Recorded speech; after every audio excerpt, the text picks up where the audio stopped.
बताना चाहूँगा कि कल किसान संगठनों के द्वारा करनाल नई अनाज मंडी में एक प्रोटेस्ट का कॉल है, एक महापंचायत बुलाई गई है और उसमें आज हमने इस संदर्भ में जो इनके मुख्य नेतागण थे उनसे बैठक की थी। उसमें इनकी तरफ से जो मांगे थी उस पर भी चर्चा हुई है और सरकार का जो स्टैंड था वो भी हमने इन पे बताया है। इनकी मुख्य मांगे ये थी कि जो लोग हैं जिनको 28 अगस्त को बस्ताडा टोल प्लाजा पे जो लाठीचार्ज हुआ था कानून तोड़ने की एवज में, हाईवे जाम करने की एवज में, उस लाठीचार्ज के जो घायल हैं उनको मुआवजा दिया जाए और एक किसान जिसकी ये कह रहे हैं कि अगले दिन हार्ट अटैक से मौत हो गई उसको भी मुआवजा मिले। इस संदर्भ में हमने उनको स्पष्ट बताया है कि ये सारे लोग जो हैं वो लॉ वायलेटर्स हैं, उन्होंने कानून तोड़ा है, हाईवे जाम किया है, तो किसी भी सूरत में मुआवजे के हकदार नहीं हैं। दूसरा इनका कहना था कि जो अधिकारी कर्मचारी हैं जिन्होंने लाठीचार्ज किया उनके खिलाफ सरकार कार्रवाई करे, तो वो भी हमने इनको स्पष्ट किया क्योंकि चूँकि स्वाभाविक सी बात है कि इन्होंने कानून तोड़ा, हाईवे जाम किया और हाईवे खुलवाने के लिए जो है मिनिमम बल प्रयोग जितना चाहिए था उतना किया है। तो इस प्रकार से इनकी कोई भी जो मांग है वो जस्टिफाइड नहीं है और इसीलिए हमने जब इनसे कन्वे किया तो इन्होंने अंत में ये इनका फैसला आया कि ये अपनी महापंचायत करेंगे। इस सिलसिले में मैं किसानों से जितने भी लोग यहाँ इकट्ठे होंगे उनसे आग्रह करूँगा, एक तो शांति व्यवस्था जरूर बना के रखें, जितनी भी गैदरिंग हो। इनकी जो कॉल है, इनका जो मांग है कि ये हाईवे जाम करेंगे या सेक्रेटरीट का घेराव करेंगे, वो प्रशासन किसी भी कीमत पे बर्दाश्त नहीं करेगा क्योंकि हाईवे बड़ा क्रिटिकल है। जो लोग मूव करते हैं उनके मूवमेंट को किसी भी तरीके से रिस्ट्रिक्ट नहीं किया जा सकता। इसी प्रकार सेक्रेटरीट में भी जो है ज़रूरतमंद लोग आते हैं तो कानूनी तौर पे बिल्कुल गलत है कि अगर इसका कोई घेराव करे। प्रशासन की पूरी तैयारियां हैं, हम किसी भी कीमत पे दोनों चीज़ें नहीं होने देंगे और उसके लिए चाहे जो हमें कार्रवाई करनी पड़ेगी, जो एक्शन लेना पड़ेगा वो लेंगे। लेकिन फिर भी किसान नेताओं से हमारी बात हुई है, मैं आगे उनसे आगे भी अपील करूंगा कि बातचीत, क्योंकि जो कोई भी इनकी समस्या है उसका हल बातचीत से ही निकलना है, तो प्रशासन हमेशा बातचीत के लिए तैयार है। इनकी जो भी मांगे हैं, जायज़ मांगे हैं, वो हमारे सामने रखें और मुझे नहीं लगता इसमें कोई दिक्कत है। जो भी चीज़ जायज़ है, लीगल है, हमने इनको बताया है कि वो हम इनके लिए करने को तैयार हैं। लेकिन कोई गलत या इलीगल डिमांड करके और फिर उसके बाद अगर कोई फर्दर हाईवे जाम करने की बात करे या सेक्रेटरीट को घेराव की करने की बात करे तो वो हम किसी भी कीमत पे नहीं होने देंगे। साथ में जो ट्रैवल एडवाइजरी, क्योंकि एक चांस है हाईवे को इसकी व्यवस्था बहाल करने के लिए फोर्स भी डिप्लॉयड रहेगी हाईवे पे, तो एक हमने ट्रैवल एडवाइजरी जारी की है। मैं लोगों से अपील करना चाहूँगा कि कल के दिन अगर ज़रूरी ना हो, गैर ज़रूरी कार्य के लिए जो नेशनल हाईवे 44 है उसमें विशेष रूप से करनाल की सीमा में ट्रैवल करने से बचें। और अगर फिर भी किसी को ज़रूरत पड़ती है ट्रैवल करने के लिए तो हमने एडवाइजरी में विस्तृत रूप से आज, जो कि लगभग सभी प्रिंट मीडिया के न्यूज़पेपर्स में भी छपा है, कल सोशल मीडिया पे भी हमने जारी किया था, तो हमने ऑल्टरनेटिव रूट्स प्लान करके बताए हैं। उन ऑल्टरनेटिव रूट्स को लें ताकि हाईवे पे इन केस आवाजाही किसी वजह से बाधित होती है तो लोगों को दिक्कतें ना आएँ। साथ ही मैं शहरवासियों से भी आग्रह करूँगा, करनाल के ज़िला के रहने वाले लोग हैं, किसी भी तरीके से किसी को भी डरने की या परेशान होने की आवश्यकता नहीं है। प्रशासन की ये पूरी तरह से मुस्तैद है और हमारी पूरा प्रयास रहेगा कि किसी भी तरह की जो कोई इलीगल घटना है उसको हम बिल्कुल नहीं होने देंगे और उसको सख्ती से निपटेंगे। धारा 144 हमने कल के लिए लगाई है। इसमें जो भी 5 या 5 से अधिक लोग जो कानून तोड़ने की इच्छा से इकट्ठे होंगे या कोई वेपन जैसे लाठी भाला वगैरह लेकर के इकट्ठा होंगे, उनके गैदरिंग पे प्रतिबंध है और अगर इस तरीके से कोई करता है तो उसके खिलाफ रैपिड एक्शन फोर्स और बीएसएफ बुला ली गई है। बिल्कुल, चाहे लाइसेंस्ड हों या गैर लाइसेंस्ड हों, अगर 5 या 5 से ज़्यादा लोग इकट्ठे होते हैं तो उनको उसको कल के लिए प्रतिबंधित है।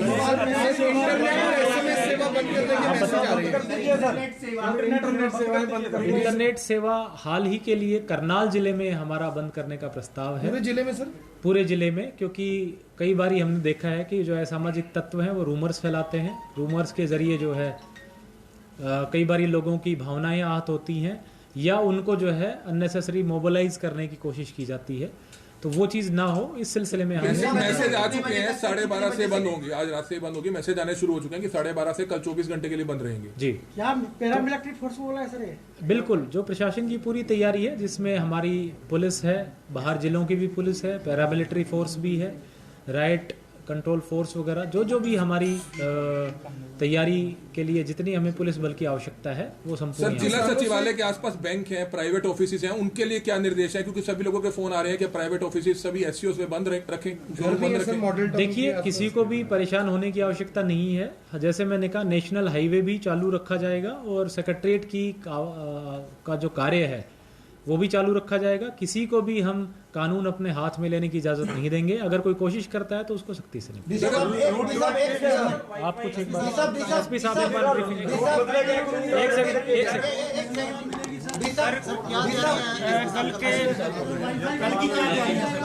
कल की जो किसान महापंचायत को देखते हुए और जिले के अंदर और खास तौर पे शहर के अंदर कानून व्यवस्था बनाए रखने के लिए जिला पुलिस की ओर से पुख्ता बंदोबस्त किए गए हैं।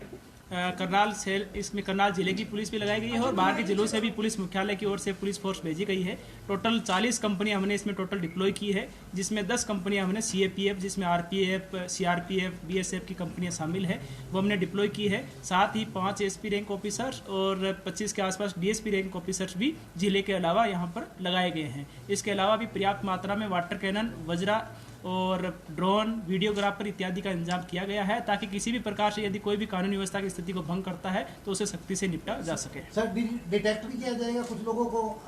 देखिए लॉ एंड ऑर्डर में लगातार सिचुएशन चेंज होती रहती है, तो जिला पुलिस को या जो भी फोर्स वहां पर डिप्लॉय रहेगी उसको मौके के हिसाब से या परिस्थिति के हिसाब से जो भी कानूनी कार्रवाई उचित लगेगी वो कार्रवाई की जाएगी। साथ ही अभी रिसेंटली हमें एक सिविल कोर्ट से भी एक ऑर्डर प्राप्त हुआ है, जिसमें डीसी, एसपी और 6 प्राइवेट रेस्पोंडेंट पार्टीज थे। किसी ने सिविल सूट माननीय न्यायालय में दायर किया था। माननीय न्यायालय ने आज इसमें यह आदेश पारित किया है कि जो डिफेंडेंट नंबर 3 से लेकर के 8, जिसमें भारतीय किसान यूनियन के चडूनी ग्रुप के गुरनाम सिंह चडूनी, डिस्ट्रिक्ट प्रेसिडेंट अजय राणा, साथ ही मान group, master Kehar Singh group, अन्नदाता किसान यूनियन और गन्ना संघर्ष समिति के जो प्रेसिडेंट हैं उनको उसमें पार्टी बना रखा था।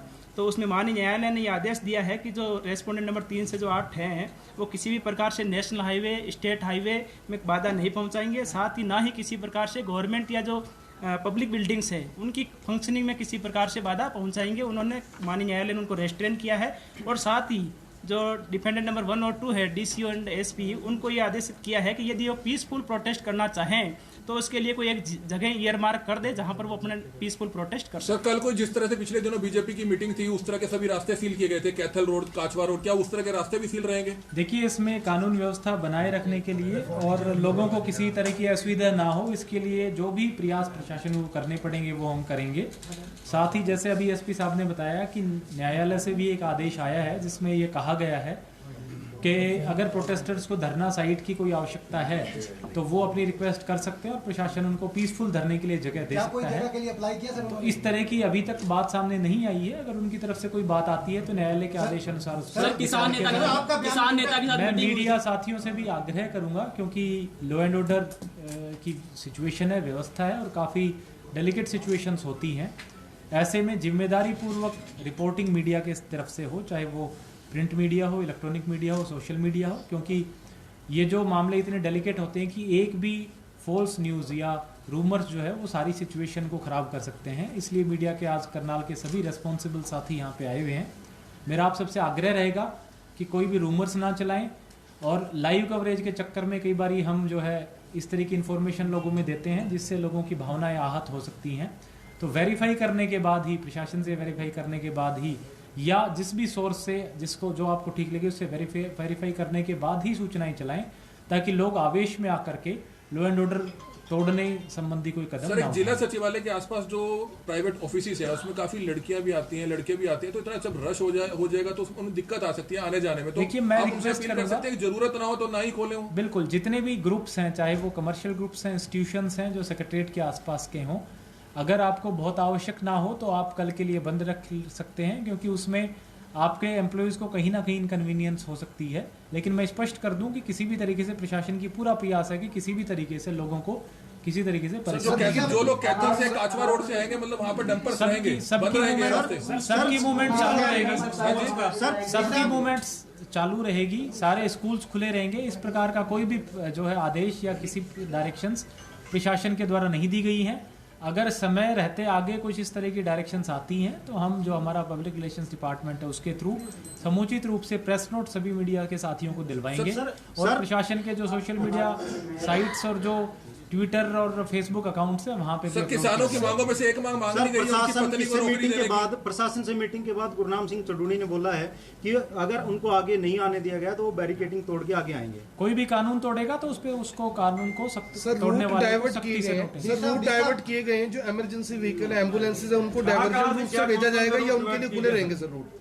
जो इमरजेंसी व्हीकल्स हैं वो अगर सीधे रास्ते से आना चाहते हैं बिल्कुल आए। जैसा हमने कहा, हम हाईवे की कार्रवाई किसी भी कीमत पे नहीं रोकने देंगे।